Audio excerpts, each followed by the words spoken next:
मेरी जिंदगी बेहद मुश्किलों से भरी गुजरी।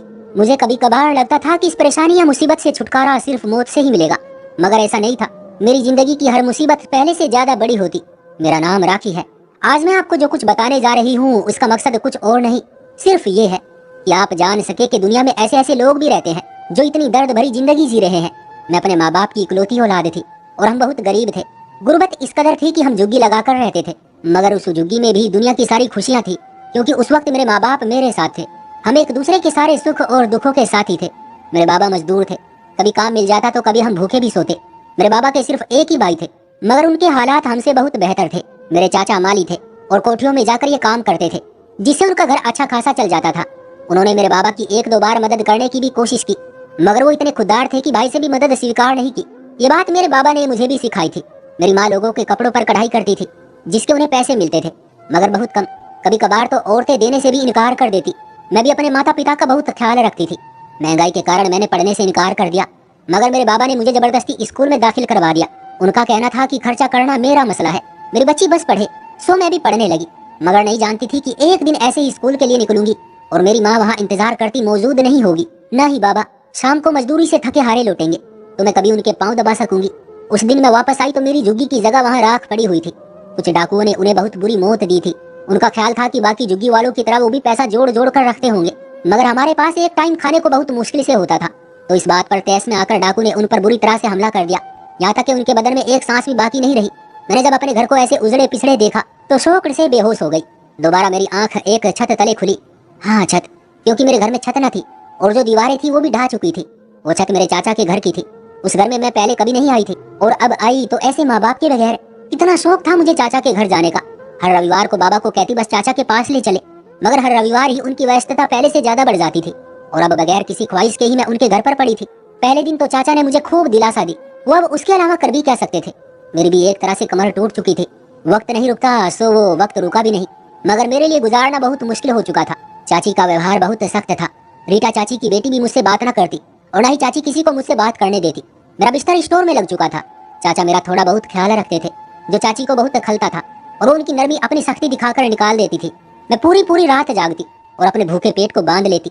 पूरे दिन में मुझे सिर्फ एक सूखी रोटी मिलती, वो भी पानी के साथ। चाचा अगर मुझे कोई पैसे देते तो चाची फौरन वो पैसे मुझसे निकलवा लेती।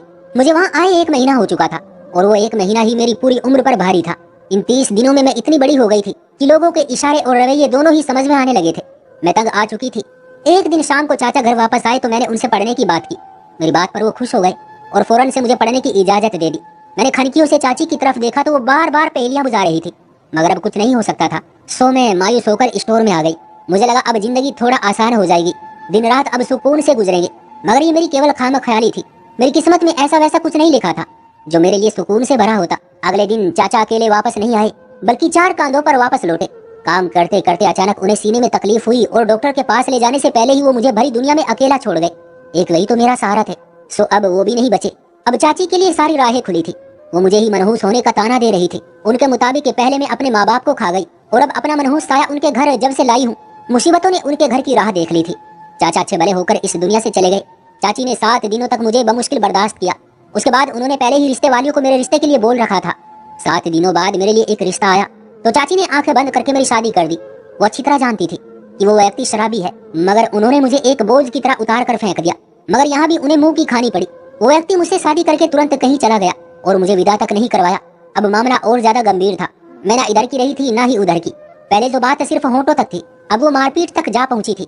चाची मुझे तकरीबन रोज पीटती कि कहाँ गया है तेरा पति, जरूर तेरे लक्षण ही खराब होंगे, वरना ऐसे शादी करके कौन भागता है। मैं अब उन्हें क्या कहती कि मुझे कैसे मालूम मेरा पति क्यों भागा है। वो पति जिसे मैंने एक नजर भी नहीं देखा, उसे मेरे लक्षण कैसे मालूम हो गए। मगर मैं बेजुबान जानवर की तरह सब कुछ बर्दाश्त करती रही, क्योंकि जिंदगी मुझ पर तंग हो गई थी। मगर हर हाल में मैंने उसे जीना था। चाची के जुल्म दिन ब दिन बढ़ते जा रहे थे। मेरे पति ने तो मेरा चेहरा भी नहीं देखा था और न जाने कहाँ छुप गया था। उसे गए 1 महीना हो चुका था, मगर वापसी की कोई उम्मीद नजर नहीं आई थी। मैं भी चाची के जुल्मों से थक चुकी थी। न जिंदगी खत्म हो रही थी और न ही चिंताएं। मैं जहाँ से निकलने की कोशिश करती, कांटे वहाँ से आकर मेरा गला दबा लेते। उस दिन भी मैं सुबह उठकर नाश्ता बना रही थी, जब गर्म तेल मेरे हाथ पर गिर गया। अचानक जलन इतनी ज्यादा थी कि मैं संभल ही न पाई और तेल का पूरा डब्बा उलट गया। मोहित यानी मेरी चाची के भाई ने मुझे रोते और डरे सहमे देखा तो फौरन से गीला आटा मेरे जले हाथ पर लगा दिया। वो जलन तो ठीक हो गई, मगर उसके बाद चाची ने जो मुझे आग में झोंका, भूलने के काबिल नहीं। उन्हें तेल बर्बाद होने का इतना गम नहीं था जितना गुस्सा मोहित को मेरे करीब खड़े देख कर आया था। उस दिन उन्होंने मेरे जिस्म का कोई हिस्सा नहीं छोड़ा था जो मारपीट के निशान से भरा न हो। रात को मैं दर्द से बेहोश हो गई और पूरी रात वैसे ही पड़ी रही। कोई मुझे पूछने तक नहीं आया। अगली सुबह एक नई कयामत मेरे लिए तैयार खड़ी थी। मेरा पति वापस आ चुका था और मुझे साथ ले जाने के लिए ही आया था। चाची ने मुझे देखते ही अपना सामान बांधने का आदेश दिया। मैं अपने दुपट्टे में 2-4 सूंठ बांधकर बाहर निकली तो बैठक में से चाची की ऊंची आवाज बाहर तक सुनाई दे रही थी। शादी के बाद अपनी पत्नी को यहाँ छोड़ गए थे। जितना 1 महीना उसके यहाँ रहने का खर्चा हुआ है वो चुकाओ और खुशी खुशी ले जाओ अपनी पत्नी को। और आइंदा मुझे शक्ल मत दिखाना तुम दोनों ही। मेरे पति की कोई आवाज सुनाई नहीं दे रही थी। वो शायद हैरान थे या शायद परेशान, कुछ कहा नहीं जा सकता। चंद लम्हों बाद उन्होंने कुछ पैसे मेज पर रखे और कहा, ले आज तक मेरी पत्नी आपके घर जितना रही है ये उसकी कीमत है। इतना कहकर वो बाहर निकले। बैठक के दरवाजे में मैं हैरानी से खड़ी पूरी कार्रवाई देख रही थी जब मेरी चाची मेरी कलाई थामकर मुझे वहां से खींच लाई। पति का खुद के लिए ये रवैया देखकर मुझे यकीन हो गया था कि अब चाहे कुछ भी हो जाए वो मुझे नहीं छोड़ेगा। हर सर्द गर्म हालातों में वो सिर्फ मेरा साथ देंगे। मैं खुश होकर उनके साथ साथ चलने लगी और अपनी आने वाली जिंदगी के बारे में बहुत से ख्वाब भी बुन चुकी थी। फिर चाहे वो व्यक्ति मुझसे दुगनी उम्र का था या शराबी, मुझे फर्क नहीं पड़ता था। मैं चुपचाप दिल में बहुत से ख्वाब सजाए उस व्यक्ति के साथ चलती जा रही थी। 2-3 रिक्शे बदलने के बाद हम एक भिड़ी और पुरानी सी गली में पहुंच गए। वो जगह मुझे अजीब लग रही थी, बल्कि डर सा लग रहा था। वहाँ औरतें ही औरतें थी और आदमी बहुत कम थे। मेरा पति मेरा हाथ थामे तेज तेज कदम उठाता चलता जा रहा था। मैं बस सर झुकाए उसके कदम से कदम मिलाने की कोशिश में हलकान हो रही थी। आखिरकार एक तंग से पुराने चौबारे के सामने मेरे पति के कदम रुक गए। इससे पहले मैं सर ऊंचा करके चौबारे का पूरी तरह से जायजा लेती, मेरा पति मुझे खींचते हुए अंदर ले गया। अंदर की दुनिया ही अलग थी। वहाँ औरतें ही औरतें थी, बिल्कुल निडर औरतें। उनके कपड़े बहुत तंग थे और वो मेरे पति को बार बार अपनी तरफ खींचकर बुरे बुरे इशारे कर रही थी। मुझे उस वक्त बेइंतहा शर्म आ रही थी और किसी मासूम बकरी की तरह मैंने अपनी बड़ी सी चादर को मजबूती से थाम रखा था। मुझे ऐसा लग रहा था कि अभी कोई आएगा और इन्हीं औरतों की तरह मुझसे मेरी चादर छीन कर भाग जाएगा। मैं इस वक्त नहीं जानती थी कि ये वाला एहसास मेरे आने वाले कल का ठिकाना है। मैं सर झुकाए ही चलती जा रही थी जब एक कमरे में जाकर हमारे कदम थम गए। मैंने सर उठाकर देखा तो सामने एक पक्की उम्र की औरत बेतहाशा बन संवर कर तख्त पर बैठी थी। उसके इर्द गिर्द भी तैयार से यार लड़कियां फिर रही थी। अगले चंद लम्हों में मेरा शरीर एक सामान बन चुका था। पति ने मुझे एक बार भी अपने घर का सिंगार बनाने का नहीं सोचा, बल्कि उसने चाची से बढ़कर अक्लमंदी का सबूत दिया और मुझे कोठे पर बेच दिया। कोठा, ये शब्द मैंने अपनी जिंदगी में पहली बार सुना था और जब जान गई तो मेरा पूरा वजूद हैरत से घायल था। मैं एक इंसान से खिलौना बना दी गई थी, खेलने वाला खिलौना। सबसे पहले चीज जो मुझसे छीनी गई वो मेरी चादर ही थी। मैंने लाख फरियाद की मगर वहाँ कोई मेरी चीखें सुनने वाला नहीं था। मेरे अपने न थे और जिससे मेरा संबंध बना था वो पति भी मुझे 20,000 के बदले में बेच चुका था। मैं जान चुकी थी अब कुछ भी हो जाए मुझे यही रहना है। यहाँ खाने पीने का मसला नहीं था, कपड़ों का मसला भी नहीं था। अलबत्ता यहाँ उस चादर पर पाबंदी थी जो लोगों की इज्जतें सुरक्षित रखती थी। यहाँ की समस्याएं चाची के उस टूटे फूटे घर से बहुत अलग थी। वहाँ इज्जत का मसला नहीं था और यहाँ इज्जत ही मसला थी। मेरे रोने पीटने किसी चीज को भी नहीं देखा गया और मुझे सबसे पहले वहाँ रहने के तरीके सिखाए जाने लगे। मेरा हंसना, उठना, बैठना, अदाएं और न जाने क्या क्या। मगर मैं हर बात को इनकार कर देती, जिसके बाद मुझे लोहे के सरियों से पीटा जाता था, कोड़े लगाए जाते थे। कोठे की मालकिन मुझे समझा समझा कर थक गई थी मगर मैं सारा दिन भूखी प्यासी एक कमरे में बंद रहती, मगर इज्जत के साथ कोई खिलवाड़ नहीं करना चाहती थी। मैं सोच चुकी थी कि जिंदगी में अब आसानियां तो कहीं पर भी नहीं है, तो क्यों ना इसे ऐसे ही खत्म कर दिया जाए। ना मैं रहूंगी ना ही मेरे साथ जुड़ी हुई परेशानियां। मेरे बार बार इनकार करने पर मालकिन ने मेरे पति को वापस बुलवाया और जितना उसे बुरा भला कह सकती थी कहा और मेरी सारी शिकायतें भी लगा दी। ये सुनकर मेरे पति ने एक बोतल उठाकर मुंह से लगाई और गटागट पीने के बाद अपना जुल्म शुरू कर दिया। जिंदगी ने मुझे बहुत मारे लगाई थी मगर जैसी मार मेरे पति ने लगाई वो आज तक नहीं भूली। वो जहाँ मुझ पर कोड़ा बरसाता वहीं से मेरा मांस उधड़ जाता था। चूंकि मालकिन को मैं बिल्कुल अनछुई चाहिए थी ताकि ज्यादा कीमत मिल सके, तो उस वजह से मैं सुरक्षित थी। जब मार खाकर मैं अधमरी हो गई और तकरीबन मुझ में जान खत्म हो गई, तब 2 आदमियों ने उठाकर मुझे साथ वाले कमरे में फेंक दिया। वहाँ कोई रईस ज्यादा आ चुका था जिससे पूरे कोठे में ही एक थरथरी मच चुकी थी। मेरा किसी ने भी ख्याल नहीं किया और वही साथ वाले कमरे में डालकर सब अपनी तैयारियों में लग गए। मेरा दिमाग कुछ भी समझ नहीं पा रहा था। सो मैं कब होश से बेगाना हुई मुझे कुछ भी पता नहीं था। जब होश आया तो मैं उसी कमरे में थी। पूरा जिस्म किसी फोड़े की तरह दुख रहा था। तकलीफ इतनी ज्यादा थी कि मुझसे तो कराहा भी नहीं जा रहा था। मैं वैसे ही अधमरी होकर दीवार से बमुश्किल टेक लगाकर बैठ गई। कुछ देर बाद दरवाजा खुलने की आवाज आई। मैंने ना चाहते हुए भी आंखें खोलकर देखा तो सामने एक औरत थी जो मुझे देखकर चौंक गई और जल्दी से आगे बढ़कर मेरे जख्म देखने लगी। मैं उसे हैरानी से देख रही थी क्योंकि अब तक यहाँ जितने लोगों से मेरा पाला पड़ा था वो सभी जानवर थे, नोच खाने वाले जानवर, मगर वो मुझे इंसान लग रही थी जिसमें इंसानियत मौजूद थी। मेरे जख्मों पर दुख से सर हिलाती उसने मुझे एक दवाई खाने को दी। पहले तो मैं भी बेएतबारी से उसे देखने लगी मगर मेरे ऐसे देखने पर वो जल्दी से बोली, मुझ पर एतबार करो। ना चाहते हुए भी मेरा दिल उस पर एतबार करने का कर रहा था। मैंने सर हिलाकर दवाई खा ली जो शायद मेरे जख्मों की तंदुरुस्ती के लिए दी गई थी। दवा खाने के बाद दुपट्टे के नीचे से उसने एक पीली चादर निकाल कर मेरे हवाले की और कहा, रोज रात को ये चादर ओढ़कर बैठ जाया करो, कोई भी तुम्हें हाथ नहीं लगाएगा और तुम्हारे साथ कुछ भी गलत नहीं करेगा। मैं इससे पहले कि कुछ बोलती वो औरत चादर मेरे करीब रखकर वहां से चली गई। मैं हैरानी से सब देखने लगी, मगर अब कुछ नहीं कर सकती थी सिवाय उसकी इस बात पर अमल करने के या ना करने के। मगर मेरा दिल चाह रहा था कि उस औरत की बात मान लूं। रात को मैंने ऐसा ही किया। वो चादर ओढ़कर बैठ गई। वो कमरा शायद उन्हें दिया जाता था जो पैसा कमाती थी। तो मैं जब अंदर बैठी तो अंदर कमरे में 3-4 आदमी आए, मगर मुझे पीली चादर में बैठे देखकर उल्टे कदमों ही मुड़ गए। सुबह तक मैं इंतजार करती रही कि अब कोई आएगा और मेरे साथ बुराई करने की कोशिश करेगा, मगर ऐसा कुछ भी नहीं हुआ। जो भी मर्द मेरे कमरे में आता वो एक नजर के बाद वापस चला जाता। मैं हैरत से गुम थी कि ऐसा क्यों भला, क्या राज है इस चादर में कि जब मैं उसे ओढ़ लूं तो कोई मेरे करीब नहीं आता। सुबह होने पर मैंने वो चादर छुपा दी। अब रोज रात को मैं वो चादर ओढ़ लेती और कोई भी मेरे करीब नहीं आता। सब लोग मुझे देखकर कमरे से चले जाते। मेरी जिंदगी तो आसान हो चुकी थी। मैंने मालकिन से कह दिया था कि अब मुझे धंधा करने में कोई मसला नहीं है, जिसे सुनकर वो बहुत हैरान हुई और खुशी से मेरा माथा चूम लिया। मुझे उसी दिन नए कपड़े, जेवरात, मेकअप और बहुत से फल दिए गए ताकि मैं अपनी सेहत अच्छी बना सकूं। माहिर ब्यूटी पार्लर वाली को बुलवाकर मेरा अच्छी तरह से फेशियल और बाकी पूरी मसाज वगैरह करवाए गए। मैं यही सोच रही थी कि अगर इनकी बात मान जाऊं तो कितनी ऐश करूंगी, मगर इज्जत नहीं रहेगी और इज्जत के बगैर मेरा वजूद भी किसी काम का नहीं। शाम तक मैं अपनी नई जिंदगी के लिए पूरी तरह से तैयार हो चुकी थी। अब चूंकि मैंने उनकी बात मान ली थी तो वो भी मेरी हर बात मान रही थी। मेरे कहने पर उन्होंने मुझे वही कमरा दे दिया। शाम को जब कारोबार का वक्त हुआ तो मैंने फुर्ती से वही चादर निकाल कर ओढ़ ली और बैठ गई। तब भी कोई मेरे करीब नहीं आया और मैं खुशी से निडाल हो गई।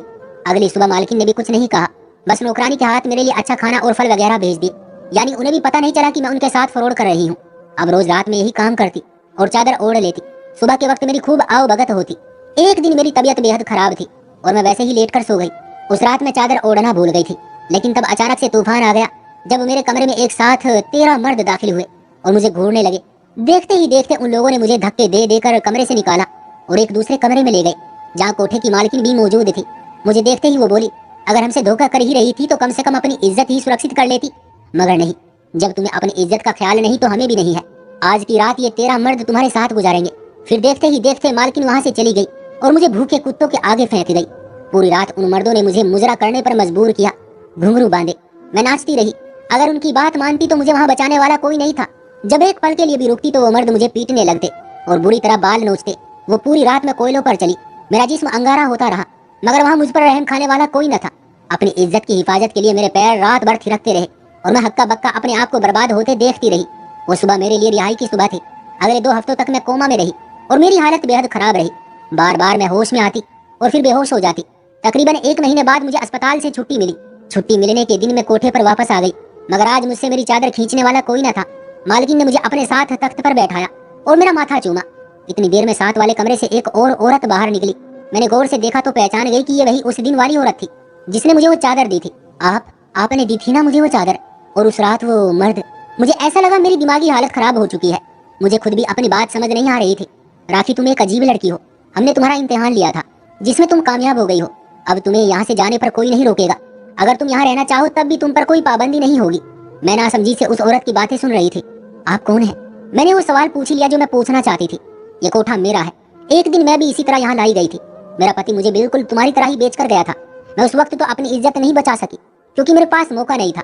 उसके बाद मैंने सोच लिया कि मैं जल्द ही इस कोठे की मालकिन बनूंगी और ऐसे आने वाली लड़कियों को बचने का एक मौका जरूर दूंगी।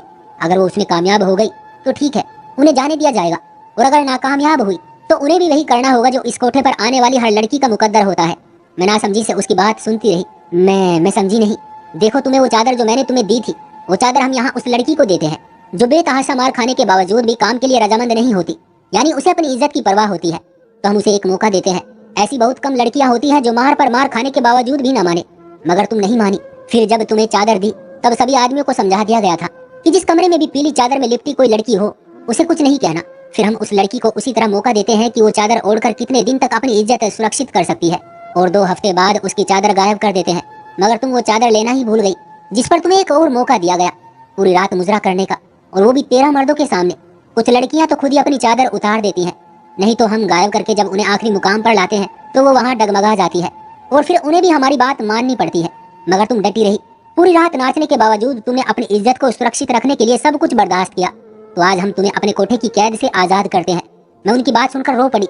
आखिरकार इतनी बड़ी परेशानियों के बाद मेरे लिए भी आसानी आ चुकी थी, वो आसानी जो मैं आज तक ढूंढती आई थी। मालकिन से दरख्वास्त करके मैं उधर कोठे में ही रहने लगी और मुझे सबसे ऊपर वाली मंजिल में एक अलहदा कमरा मिल गया। मेरे पास कोई नहीं आता था। चंद दिनों में मालकिन के कहने पर मेरे शराबी पति ने मुझे तलाक दे दी और मेरे लिए दोबारा से रिश्ते ढूंढने जाने लगे। मगर मैंने शादी से इनकार कर दिया। अब अगर जिंदा रहना ही था तो क्यों ना उधर रहती, जहाँ किसी को मेरे होने से कोई परेशानी नहीं थी और मेरी इज्जत व आबरू भी सुरक्षित थी। आप लोग बताएं, आप क्या कहते हैं? क्या मैंने ये फैसला करके अच्छा किया? दोस्तों कमेंट में जरूर बताइएगा, वीडियो को लाइक कर दीजिएगा और चैनल को सब्सक्राइब कर लीजिएगा। मिलते हैं अगली वीडियो में, तब तक के लिए धन्यवाद।